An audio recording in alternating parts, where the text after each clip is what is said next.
Hey guys, welcome back to part two of Unit 20.5 FDR and the New Deal.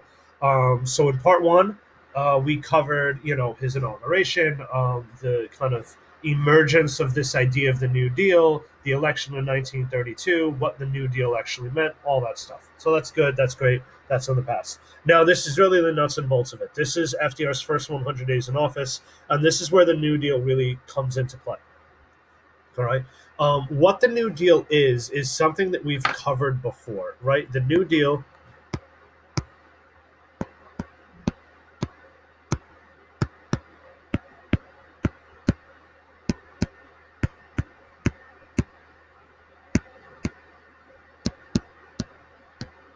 right?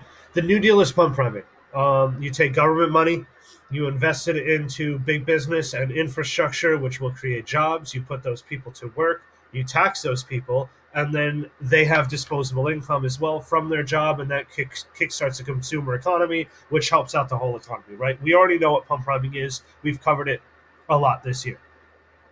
But the government needs money in order to start the pump priming process. So, in kind of a genius move, FDR is going to repeal prohibition. Um, you might ask yourself, what does prohibition have to do with the economy? Well, if you go to the store and buy alcohol, they tax it. So lifting prohibition is going to generate a lot of tax revenue, which is going to help jumpstart some of these New Deal policies. It's enough to start the pump priming process. Wasn't a ton of money, but again, it's enough to start it. So that's kind of like step one. That's one of the first things he does in his first 100 days in office. Um, Also, right here, fireside chats. Think Barack Obama, think Donald Trump. There's a lot of communication between those presidents and the public. That wasn't always the norm. FDR is going to get in, like every Sunday night, he's going to get on the radio, which again is kind of this new medium to communicate with people. Everyone had a radio because of the Roaring Twenties and kind of the consumer economy that was created there. So everyone had a radio, a lot like what went on in Germany with Goebbels giving the radio to people so that they could communicate. Everyone in America had a radio, and FDR is going to use these fireside chats to communicate with the American people. It became a spectacle. Everyone got in a family room, or if you didn't have a radio, you went to a house, a neighbor's house with a radio. You sat in the family room and you listened to FDR every Sunday night, and he gave updates on what was going on in the country, what he planned to do, and just spoke to the American people like people.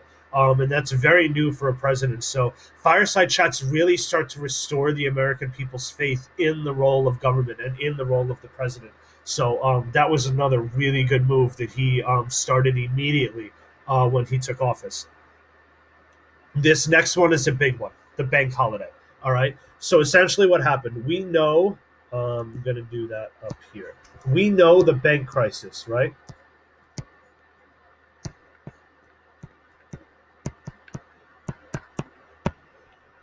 All right. The bank crisis closed a lot of banks. It lost a lot of people money. I told you when we went over the bank crisis that people started to pull their money out of banks. And they were stuffing their money in their mattress because they lost faith in the system, right? FDR knew this, and he knew that he had to repair that faith. So one of the big things that he does is he closes every single bank in the country. All right. And he gets on a fireside chat and say, listen, I closed every bank in the country. I am going to send federal agents to every single bank in the United States. And they are going to investigate the practices of that bank and the vaults of that bank. If the bank has enough money to cover the deposits of all the money in it, then they will reopen. If the bank does not have enough money in it to cover people's bank accounts, then they will close, and the federal government will go in and try and fix that bank, right? And then he creates the really one of the first alphabet agencies, and I'm going to get back to that in 1 second, right? The bank crisis, the bank holiday, right? The bank holiday is going to give birth to the FDIC, the Federal Deposit Insurance Corporation.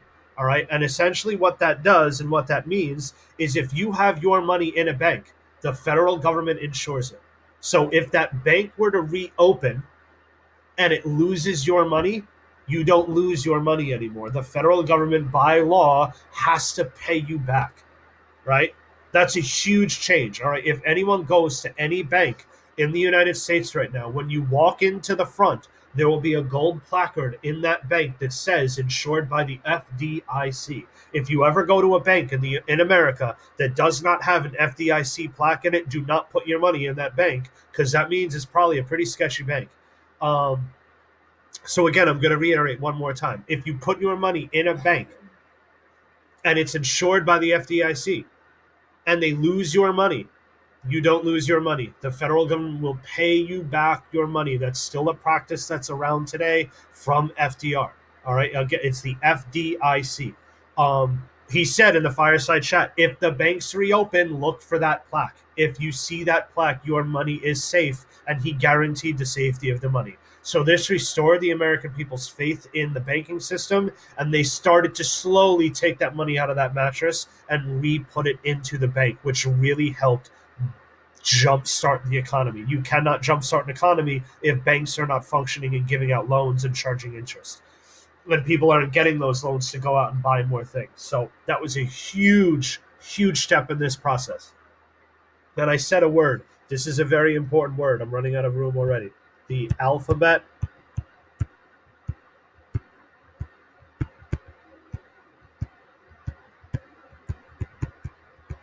the alphabet agencies. All right. The alphabet agencies are super important. You guys are going to start a project on that in this unit. And it's a very, very, very important project. The alphabet agencies, in any Great Depression question you answer, you kind of have to mention an alphabet agency because they're so important.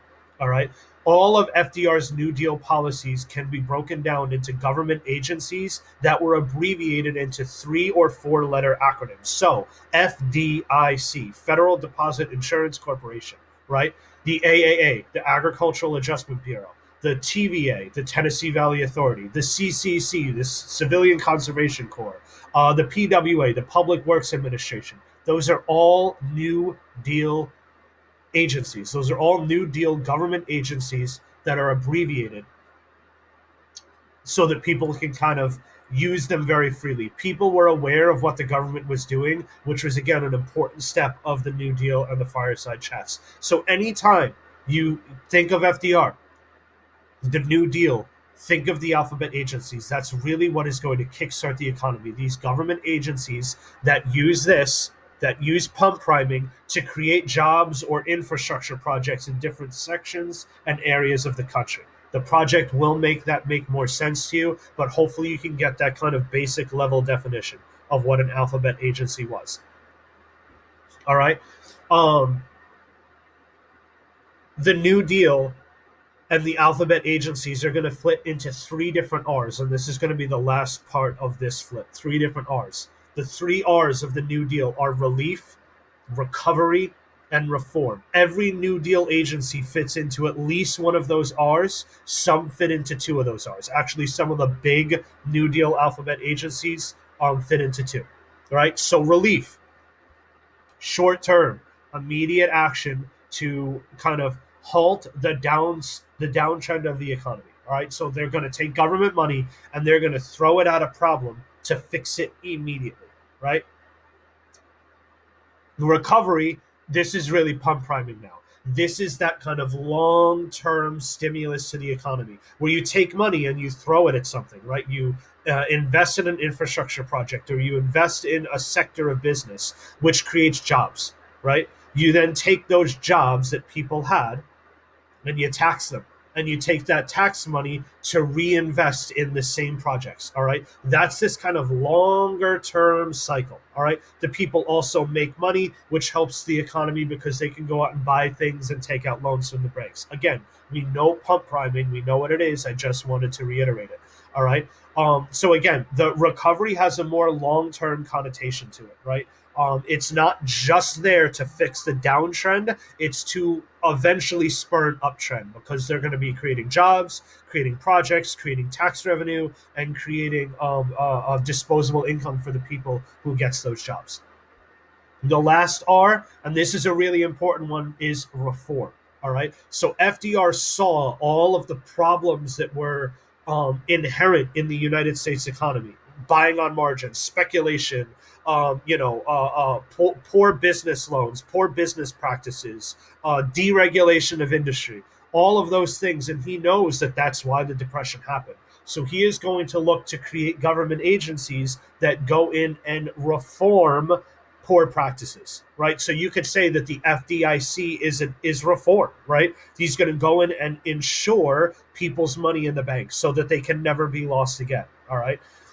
Another major reform one is the SEC, right? Securities Exchange Commission. If any of you are knowledgeable about the stock market or anything about the stock market, the SEC is still around today. They make sure that people cannot make illegal trades on the stock market, or that banks cannot trade on the stock market, or that big business doesn't do insider trading to kind of give faulty images of what their company is doing. The SEC is still around today, and that was a reform from the New Deal and the alphabet agencies. That's a terrible star, by the way. I don't know what happened there. All right. So I know that was one slide of a flip, but this is a super important slide. This is the first 100 days of FDR. This is how he enacts this kind of pump priming thing. This is the importance of fireside chats. And this is a breakdown of the alphabet agencies and how they fit in to those three R's: relief, recovery, and reform. I'm going to do one more flip where we break down each of those three R's a little bit more closely, and I introduce you to some of the alphabet agencies. All right. I hope you guys got that. That was a lot of info right there. Watch it back one or two times if you need to. And as always, be good.